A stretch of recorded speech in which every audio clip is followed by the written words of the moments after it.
Berikut adalah video lanjutan dari video yang pertama. Di video yang kedua ini kita akan membahas ginjal dan homeostatis. Selanjutnya kita akan membicarakan mengenai ginjal dan homeostatis. Setelah menyelesaikan subtopik ini, Anda diharapkan dapat memahami bagaimana ginjal mempertahankan air, garam, dan keseimbangan tubuh. Yang kedua adalah menyebutkan kegunaan ADH, ANH, dan aldosteron dalam homeostatis. Menjelaskan bagaimana ginjal membantu dalam pemeliharaan kadar pH dalam darah. Tapi sebelum masuk ke dalam bagian ini, terlebih dahulu kita harus tahu apa itu kata homeostatis. Kata homeostatis berasal dari kata Yunani yaitu homeo, yang artinya mirip, dan statis yang berarti tetap atau diam. Sehingga dalam ilmu biologi, homeostatis adalah proses dan mekanisme otomatis yang dilakukan makhluk hidup untuk mempertahankan kondisi konstan agar tubuhnya dapat berfungsi dengan normal, meskipun terjadi perubahan pada lingkungan di dalam atau di luar tubuh. Untuk mempertahankan homeostatis dari manusia, ginjal atau sistem perkemihan memiliki peran yang cukup penting. Sistem perkemihan bekerja terutama pada sistem lain untuk menghasilkan homeostatis. Ginjal memainkan peran yang utama dalam homeostatis, mulai dari pemeliharaan keseimbangan air, garam dalam tubuh hingga mengatur pH darah. Dalam melakukan perannya, ginjal berinteraksi dengan setiap sistem organ lain dari tubuh manusia, sebagai contoh dalam sistem endokrin. Ginjal memproduksi renin yang mengarah ke produksi aldosteron, hormon yang membantu ginjal menjaga keseimbangan air dan garam. Jadi aldosteron meningkat karena karena renin diproduksi oleh ginjal. Sedangkan aldosteron berguna untuk menjaga keseimbangan air dan garam. Ginjal menghasilkan hormon eritropoietin, dan ginjal juga mengubah vitamin D menjadi bentuk aktif atau kalsitrol. Tidak hanya itu, hipofisis posterior mengeluarkan ADH atau antidiuretik hormon yang mengatur retensi air oleh ginjal. Contoh lain seperti sistem respirasi. Ginjal membantu paru dengan mengeluarkan karbon dioksida sebagai ion bikarbonat. Karena ion bikarbonat atau HCO3- merupakan hasil proses pelarutan dan salah satu pembentuknya adalah karbon dioksida. Sedangkan paru-paru membantu ginjal menjaga keseimbangan asam basa dalam darah dengan mengeluarkan karbon dioksida, yang akan saya jelaskan nanti pada slide keseimbangan asam basa oleh ginjal. Sehingga dapat disimpulkan sistem perkemihan sebagai bantuan untuk semua sistem. Ginjal mengeluarkan limbah nitrogen dan menjaga keseimbangan air garam dan keseimbangan asam basa. Sistem kemih juga secara khusus membantu sistem lainnya untuk menjaga tubuh dalam keadaan homeostatis. Fungsi ginjal untuk menjaga tubuh untuk mencapai kondisi homeostatis salah satunya adalah untuk membuang produk-produk limbah. Sama seperti hati, adalah pabrik pengolahan limbah karena menghilangkan zat beracun dari darah dan mempersiapkannya untuk dikeluarkan. Demikian pula hati menghasilkan urea, produk akhir nitrogen utama manusia, yang nantinya diekspresikan oleh ginjal. Jadi bisa dibayangkan jika hati adalah sebuah pabrik pengolahan limbah, tubulus ginjal itu seperti truk yang mengangkut limbah yang sudah diproduksi tadi dan akan dibuang jauh dari tubuh melalui sistem perkemihan. Pembuangan sisa metabolisme sangat diperlukan untuk menjaga homeostatis. Darah harus terus-menerus dibersihkan dari limbah nitrogen, produk akhir metabolisme. Hati menghasilkan urea dan otot membuat kreatinin dan juga asam urat dari sel. Limbah ini dibawa oleh sistem kardiovaskuler ke ginjal melalui pembuluh darah. Ginjal menghasilkan urin bertanggung jawab untuk mengekskresikan limbah nitrogen tersebut. Ginjal juga dibantu sampai tingkat tertentu oleh beberapa sistem atau beberapa kelenjar, seperti kelenjar keringat di kulit. Kelenjar keringat di kulit membantu juga mengeluarkan keringat, campuran air, garam, dan beberapa urea. Nah, pada saat seorang mengalami gagal ginjal, maka urea tidak dapat dikeluarkan oleh ginjal, maka akan terjadi kelebihan urea di dalam darah.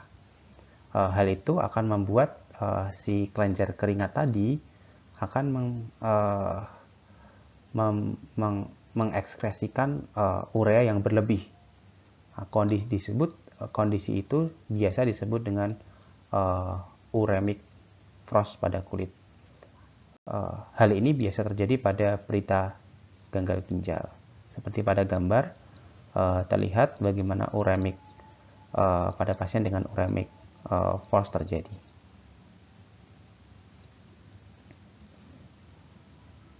Sajian adalah ginjal menjaga keseimbangan air dan garam. Sebagian besar air ditemukan dalam filtrat, diserap kembali ke dalam darah sebelum urin meninggalkan tubuh. Semua bagian nefron dan saluran pengumpul berpartisipasi dalam reabsorpsi air. Reabsorpsi garam selalu terjadi lebih awal, lalu diikuti reabsorpsi air. Seperti yang sudah saya jelaskan di slide sebelumnya, bahwa sifat dari natrium atau garam adalah mengikat air. Dengan kata lain, air dikembalikan ke dalam darah melalui proses osmosis. Selama proses reabsorpsi, air melewati saluran air yang disebut aquaporin. Di dalam protein membran plasma, ion natrium penting dalam plasma. Biasanya lebih dari 99% natrium yang disaring di glomerulus dikembalikan ke darah. Ginjal juga mengeluarkan atau menyerap kembali ion lain seperti ion kalium, ion bikarbonat, dan ion magnesium sesuai dengan kebutuhan tubuh. Adapun cara ginjal untuk menjaga keseimbangan air terdiri dari mereabsorpsi garam dan air dari bagian kortikal nefron, hormon mengatur reabsorpsi natrium dan air di tubulus contractus distal, reabsorpsi garam air di bagian medular nefron, interaksi dari renin, aldosteron, dan ANH, lalu ada diuretik. Yang pertama adalah reabsorpsi garam air di bagian kortikal dari nefron. Reabsorpsi garam dan air terjadi di tubulus contractus proximal, tubulus contractus distal, dan bagian kortikal dari seluruh pengumpul terdapat di korteks ginjal. Sebagian besar air yang masuk ke dalam karpus glomerulus direabsorpsi dari nefron ke dalam darah di tubulus contractus proximal. Natrium secara aktif direabsorpsi dan Cl mengikuti secara pasif. Aquaporin selalu terbuka dan air diserap kembali secara osmotik ke dalam darah. Aquaporin adalah membran protein yang berfungsi sebagai saluran dan dalam transfer air. Dalam beberapa kasus, zat terlarut yang kecil dapat melintasi membran tersebut. Pada gambar ini, bagaimana proses natrium direabsorpsi kembali ke pembuluh darah peritubular. Terdapat dua cara bagaimana natrium dapat direabsorpsi di kapiler peritubular. Cara yang pertama yaitu melalui proses difusi. Proses difusi ini terjadi secara langsung, jadi natrium dari dalam lumen tubulus akan melewati tight junction atau penghubung antara sel tubular dan langsung menuju kapiler pelitubular. Yang kedua adalah natrium masuk melalui apikal membran yang di sana terdapat reseptor khusus yang memungkinkan natrium masuk ke dalam sel tubular. Yang kemudian melalui proses pompa aktif natrium, kalium yang melibatkan ATP sehingga natrium dapat masuk ke dalam kapiler peritubular. Selanjutnya adalah hormon yang mengatur reabsorpsi natrium dan air di tubulus contortus distal. Aldosteron adalah hormon yang disekresikan oleh kelenjar adrenal yang berada di atas ginjal. Hormon ini mendorong pertukaran ion di tubulus contortus distal. Ion kalium diekskresikan dan ion natrium diserap kembali ke dalam darah. Pelepasan aldosteron diatur oleh ginjal. Aparatus jutak glomerulus adalah daerah kotak antara arteriole afferent dan tubulus contortus distal yang dapat dilihat pada 2 slide setelah ini. Ketika volume dan tekanan darah turun terlalu rendah untuk terjadi filtrasi, aparatus jutak glomerulus dapat merespon penurunan tersebut dengan mengsekresikan renin. Renin adalah enzim yang pada akhirnya menyebabkan sekresi aldosteron oleh kelenjar adrenal. Beberapa peneliti berpendapat bahwa sekresi renin yang berlebihan akan menyebabkan reabsorpsi garam yang berlebihan. Dan air, karena reabsorpsi garam berlebihan, air juga akan mengikutinya. Dan hal itu yang mungkin akan berkontribusi pada peningkatan tekanan darah atau hipertensi. Aquaporin tidak selalu terbuka di tubulus contortus distal. Oleh karena itu, hormon lain yang disebut hormon ADH atau antidiuretik hormon harus ada. ADH diproduksi oleh hipotalamus dan disekresikan oleh hipofisis posterior sesuai dengan osmolaritas darah. Jika asupan air kita rendah, sebagai contoh, jika asupan air kita rendah, ADH disekresikan oleh hipofisis posterior. Air bergerak dari tubulus contortus distal dan duktus pengumpul ke dalam darah. Hormon natriuretik atrium atau atrium natriuretik hormon adalah hormon yang disekresikan oleh atrium jantung ketika sel-sel jantung direnggangkan karena peningkatan volume darah. ANH menghambat sekresi renin dan oleh aparatus jutak glomerulus dan sekresi aldosteron oleh kelenjar adrenal yang berefek adalah untuk mempromosikan ekskresi ion natrium yang disebut natriuresis. Biasanya, reabsorpsi garam menciptakan gradien osmotik yang menyebabkan air diserap kembali. Jadi dengan menyebabkan ekstraksi garam, ANH menyebabkan ekstraksi air juga. Jika ada ANH, lebih sedikit air yang direabsorpsi, meskipun ADH juga ada. Reabsorpsi garam dan air juga terjadi di bagian medulla dan nefron. Kemampuan manusia untuk mengatur tonisitas urin mereka tergantung pada kerja bagian medular dari nefron atau disebut loop of the nephron atau lengkung Henle dan saluran pengumpul. Lengkung Henle yang biasanya menembus jauh ke dalam medula ginjal terdiri dari tungkai yang turun dan naik. Garam atau NaCl gradien terlalut air dikembalikan ke dalam sistem kardiovaskuler ketika direabsorpsi. Yang kedua adalah cairan dalam duktus pengumpul. Di dalam saluran pengumpul bertemu dengan gradien osmotik yang sama yang ditetapkan oleh ascending limb dari nefron. Oleh karena itu, air berdifusi dari seluruh panjang saluran pengumpul ke dalam darah jika aquaporin terbuka, seperti halnya jika ada antidiuretik hormon.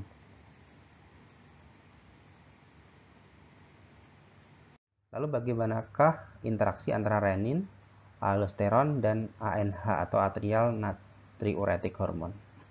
Jika darah tidak memiliki keseimbangan air garam yang normal, volume darah dan tekanan darah akan terpengaruh juga. Tanpa tekanan darah yang memadai atau kurangnya tekanan darah yang memadai, pertukaran zat melintasi dinding kapiler tidak dapat terjadi. Begitu juga dengan proses filtrasi di glomerulus ginjal. Lalu apa yang terjadi jika seandainya Anda memiliki kekurangan ion natrium dalam darah dan cairan jaringan Anda? Hal ini dapat terjadi karena keringat berlebih yang berkepanjangan, seperti mungkin pada atlet lari maraton. Ketika konsentrasi natrium darah turun terlalu rendah, tekanan darah turun dan mekanisme renin aldosteron pun dimulai. Kemudian ginjal akan meningkatkan reabsorpsi natrium, menghematnya sebanyak mungkin. Selanjutnya osmolaritas darah dan tekanan darah kembali normal. Sama seperti pelari maraton yang saya contohkan tadi, tidak boleh minum terlalu banyak air terlalu cepat. Menelan air murni dalam jumlah besar dan dengan sangat cepat dapat mengencerkan sisa natrium dalam tubuh. Hal itu akan mengganggu keseimbangan air dan garam. Oleh karena itu biasanya minuman olahraga yang dikonsumsi oleh para atlet mengandung sodium atau natrium dan air, sehingga keduanya bisa diganti secara bersamaan. Sebaliknya, coba pikirkan apa yang terjadi jika Anda makan terlalu banyak makanan asin. Ketika garam atau NaCl diserap dari saluran pencernaan, kandungan natrium darah akan meningkat di atas normal. Hal itu menyebabkan peningkatan volume darah. Atrium dari jantung direnggangkan untuk meningkatkan volume darah ini. Peregangan memicu pelepasan ANH oleh jantung. ANH menghambat reabsorpsi natrium dan air oleh tubulus contortus proximal dan ductus collectivus. Volume darah kemudian menurun karena lebih banyak natrium dan air yang diekskresikan dalam urin. Jadi, bagaimana renin, aldosteron, dan ANH berkontribusi pada proses keseimbangan air dan garam dalam tubuh.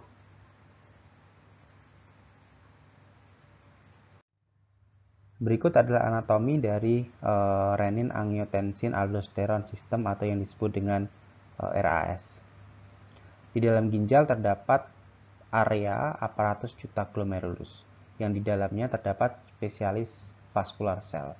Spesialis vascular cell ini dia sangat sensitif terhadap perubahan tekanan pada afferent arteriole dan juga pada penurunan NaCl pada tubular. Sehingga jika terjadi penurunan tekanan pada afferent arteriole dan penurunan NaCl, aparatus juta glomerulus akan menghasilkan hormon yang disebut dengan renin. Berikutnya adalah bagaimana renin, angiotensin, dan aldosteron system atau disingkat dengan RAS bekerja. Ketika terjadi penurunan NaCl atau natrium, penurunan cairan di ekstraseluler, atau penurunan dari tekanan arteri, maka ginjal akan menghasilkan renin. Khususnya di aparatus juta glomerulus akan menghasilkan renin. Di hati akan memproduksi angiotensinogen. Angiotensinogen ini secara normal diproduksi oleh hati dan ikut peredaran di dalam darah. Ketika renin diproduksi, dia akan ikut terbawa aliran darah dan bertemu dengan angiotensinogen sehingga akan menghasilkan angiotensin 1. Angiotensin 1 akan ikut peredaran darah dan sampai ke paru. Di paru ada enzim yang dinamakan angiotensin converting enzyme. Angiotensin converting enzyme ini atau yang disingkat ACE ini akan mengubah angiotensin 1 menjadi angiotensin 2. Angiotensin 2 akan mempengaruhi vasokonstriksi dari arteri. Vasokonstriksi dari arteri akan membantu meningkatkan tekanan darah sehingga terjadi peningkatan dari tekanan darah arteri. Angiotensin 2 juga akan mempengaruhi korteks adrenal. Korteks adrenal akan menghasilkan aldosteron. Aldosteron akan mempengaruhi ginjal untuk memproduksi meningkatkan natrium, meningkatkan reabsorpsi dari natrium. Ketika reabsorpsi natrium meningkat, otomatis air dan elektrolit lain seperti Cl akan direabsorpsi juga. Peningkatan itu akan membantu mengkoreksi dari penurunan volume ekstraseluler, sehingga harapannya volume dari cairan ekstraseluler dapat kembali normal, natrium dapat kembali meningkat, dan tekanan darah juga akan kembali normal. Selanjutnya adalah diuretik. Diuretik adalah bahan kimia yang meningkatkan aliran urin. Seperti minum alkohol menyebabkan diuresis karena menghambat sekresi dari antidiuretik hormon. Oleh karena itu, dehidrasi dapat terjadi pada orang pemabuk yang mengkonsumsi alkohol. Sama seperti kafein bersifat diuretik karena meningkatkan lajur filtrasi glomerulus dan menurunkan reabsorpsi dari ion natrium di tubulus. Obat diuretik yang dikembangkan untuk mengatasi tekanan darah tinggi juga menurunkan reabsorpsi natrium di tubulus, sehingga penurunan reabsorpsi air akan menyebabkan penurunan volume dan penurunan tekanan darah. Selanjutnya adalah bagaimana ginjal dalam mempertahankan keseimbangan asam basa melalui sistem buffer. pH dalam darah selalu dipertahankan 7,4 karena adanya sistem buffer. pH adalah representatif dari ion hidrogen atau ion H+. Ion hidrogen ini merupakan asam kuat, sehingga tingkat keasaman seseorang sangat ditentukan oleh ion hidrogen. Jika keadaan asam, berarti di dalam darah terlalu banyak ion hidrogen yang bebas. Jika keadaan basa, maka sedikit dari ion hidrogen yang bebas. Salah satu buffer terpenting dalam darah adalah kombinasi dari asam karbonat atau H2CO3 dan ion bikarbonat atau HCO3 min. Karena ketika ion hidrogen ditambahkan ke dalam darah, reaksinya akan menjadi seperti ini. Ketika terjadi sistem buffer terjadi di metabolik, maka ion hidrogen yang tidak berikatan akan berikatan dengan HCO3 yang akan diproduksi atau dilepaskan di tubulus ginjal. Ketika ion hidrogen berikatan dengan HCO3 akan menjadi H2CO3. H2CO3 adalah asam karbonat. Ketika ion hidroksida atau OH ditambahkan ke dalam darah dan berikatan dengan H2CO3, maka menjadi HCO3 dan HCO3- dan H2O. Jadi yang tadinya ion H yang tidak berikatan tinggi, setelah berikatan dengan HCO3, dia akan terikat dengan ion lain, sehingga menurunnya konsentrasi ion hidrogen atau H+ di dalam darah. Sistem pernafasan juga akan membantu sistem buffer untuk meningkatkan, mempertahankan pH dalam darah. Seperti jika kadar CO2 atau tekanan CO2 dalam darah tinggi, maka CO2 akan berikatan dengan H2O yang akan menjadi H2CO3. H2CO3 ini akan dikatabolisme menjadi H+ dan HCO3-. Tingginya ion hidrogen atau H+ akan meningkatkan kondisi asam. Sehingga beberapa kondisi atau keadaan dapat asam basa ditentukan oleh beberapa komponen. Yang pertama adalah pH, komponen HCO3, dan CO2. Semakin tinggi CO2 di dalam darah, maka kondisinya akan semakin asam. Jika CO2 sedikit dalam darah, maka akan menjadi basa. Sebaliknya, HCO3 jika semakin tinggi di dalam darah, maka kondisinya akan basa. Karena apa? Karena dia akan berlipat dengan ion hidrogen. Kalau HCO3 sedikit di dalam darah, maka pH akan lebih cenderung ke asam atau asid. Mekanisme ini akan membantu darah dipertahankan dalam rentang normal, yaitu 7,4. Gambar ini melihatkan bagaimana ginjal menjaga pH dalam darah supaya tetap normal dengan cara pelepasan HCO3 ke dalam dari tubulus ginjal ke dalam kapiler pembuluh darah. HCO3 nantinya akan berikatan dengan ion hidrogen sehingga akan mengurangi ion bebas hidrogen di dalam darah. Sehingga nanti akan keadaan di kapiler akan menjadi lebih basa. Ion hidrogen juga akan disekresikan ke dalam tubulus ginjal yang nantinya akan berikatan dengan NH3+ atau amonia yang akan menjadi amonium atau NH4+.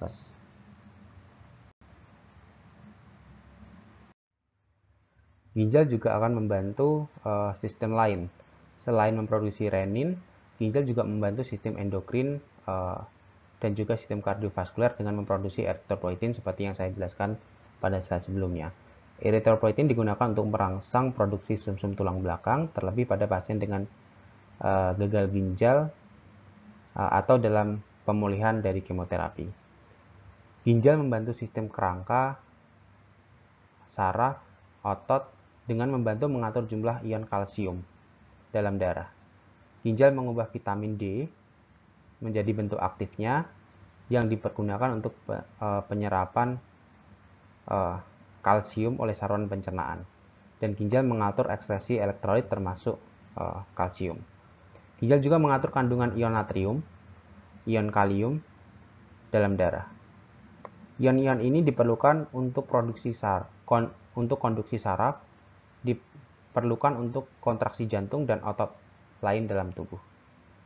Oleh karena itu, ginjal sangat penting untuk menjaga organ lain supaya dapat bekerja dengan normal.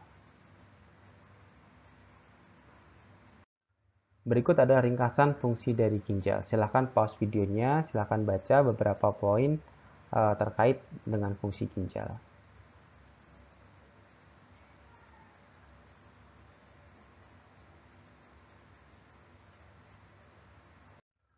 Terima kasih. Berikut adalah referensi yang digunakan untuk membuat materi ini.